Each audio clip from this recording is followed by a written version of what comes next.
to Dr. John Demartini.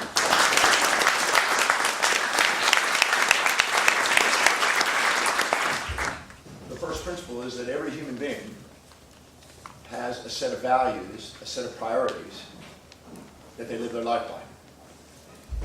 If you can imagine a ladder here and rungs of a ladder, the very top of the ladder, the top rung, would be your highest value, highest priority, things that's most important. And as you go down the ladder, obviously lower priority, less important, and lower value. Whatever's highest on your value list, whatever's most important in your life, you will be disciplined, reliable, and focused to go and do it. You will not require outside motivation to get you to do it. You'll be inspired from within to go live it. Nobody will have to get you up in the morning to go and do whatever's highest on your values.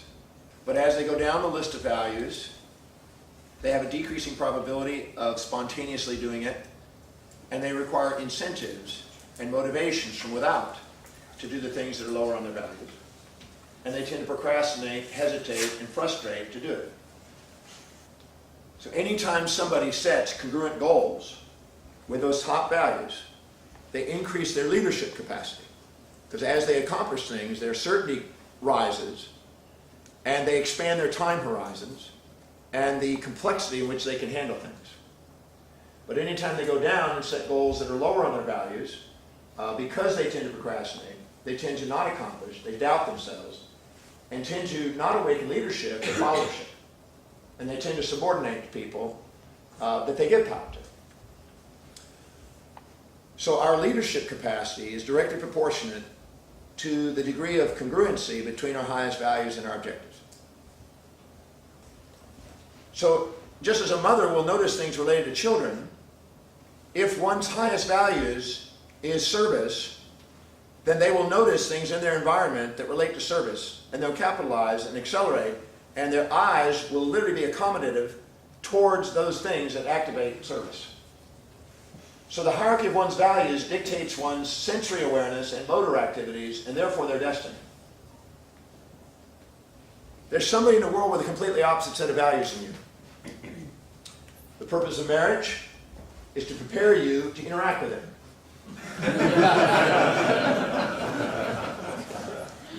It's been shown that maximum development occurs at the border of support and challenge. You have to have challenge. You have to accommodate to responsibilities and accountabilities to grow. So though we seek that which supports our values, we attract that which challenges our values. The master is the one who goes after challenges that are higher priority, that would inspire them, that they'd like to conquer and to tackle. And to the degree that they go after challenges and accomplish them and solve them, they awaken their leadership further. Even though they're seeking that which supports their values, if they go after things that challenge their values and grow, because of Parkinson's law, if they go after things that are higher on their values like that, that they would love to accomplish, a challenge, they tend to grow maximally. People that are evading the challenge and only seeking the support, they tend to stay juvenile and more dependent. Innovation is maximal at the point of congruency, because you're unique. If we walk down the street and we meet somebody that we put on a pedestal because we think somehow they have more than us in some area of life, spiritually or mentally or career or financial or family or social or physical, anytime we put them on a pedestal and minimize ourselves relative to them and are too humble to admit what we see in them is inside us, when we minimize ourselves, unconsciously, we tend to inject their value system into our lives. We try to be somebody we're not. Emerson said, envy is ignorance, imitation is suicide. So as we attempt to be more like them because we minimize ourselves and assume they have something we don't, which is delusive, we end up sacrificing ourselves for that fantasy. We lose our authenticity and genuineness and our creativity and our innovation. We try to be somebody we're not.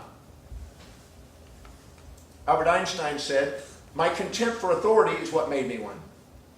He chose not to follow others and be second, but to actually be authentic to himself.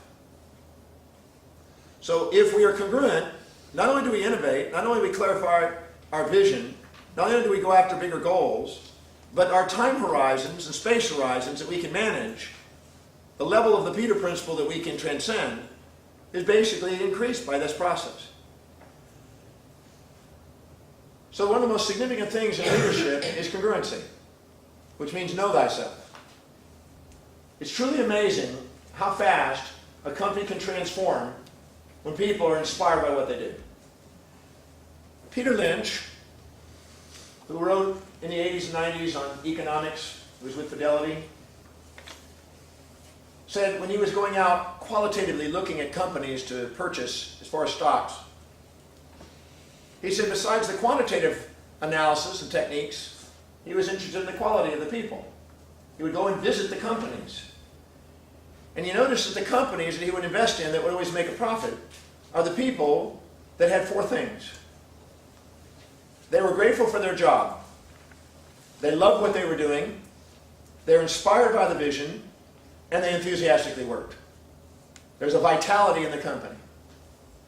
When he saw those four things, he knew that the people were working congruently with their value systems. One thing I'm certain, if you go and ask the people who are driven from within, spontaneously, and ask them, can they see how their job description is actually serving their highest values? They can see the connection in their mind very clearly. So they're not working for the company, they're always working for their values. No human being works for a company. Every human being works according to their values. The company is a vehicle to fulfill their values. There's no loyalty to a company, there's loyalty to a value system. If their values are not fulfilled in the company, they start thinking of something else. So to the degree that they can see that their job description is truly congruent with their highest values, they will spontaneously take action, innovate, create, and make more effective and efficient actions in their job. Guaranteed. But if they can't see that, you will end up having to either show them that link, which there's a method for, or you'll end up having to motivate, which adds overhead cost, frustration, distraction, and dilution of energy in the business. Am I speaking too slow?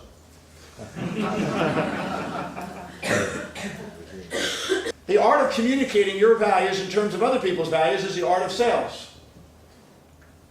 If you minimize theirs and you exaggerate yours, you're careless. You won't make sales. If you minimize yours and exaggerate theirs, you're careful. You'll minimize sales. But if you learn how to communicate your values in terms of their values, your product, service, and ideas in terms of their values, you'll maximize sales. You can't minimize or exaggerate them. You have to put them into who they really are, unique individuals. And master the art of communicating and honoring their values. We're here to do extraordinary things. And every time we're congruent, we give ourselves permission to shine, not shrink. To grow, not go.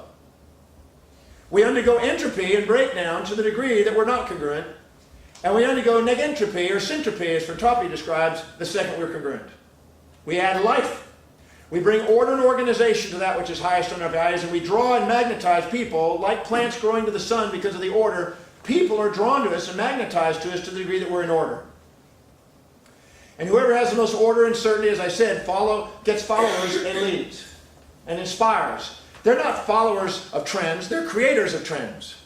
They create things that last into classics. So it boils down to congruency. Know yourself. Know what your values are. Make sure things are linked. Because it's never what happens to you on the outside and everything to do with how you perceive it. Master the art of taking whatever's happening and asking, how is it serving my highest values? When you do, you'll see that the entire world is working on your behalf to fulfill your mission. And you'll be grateful. And you'll do what you love. And you'll be inspired by your vision. And you'll enthusiastically work. We all have that will.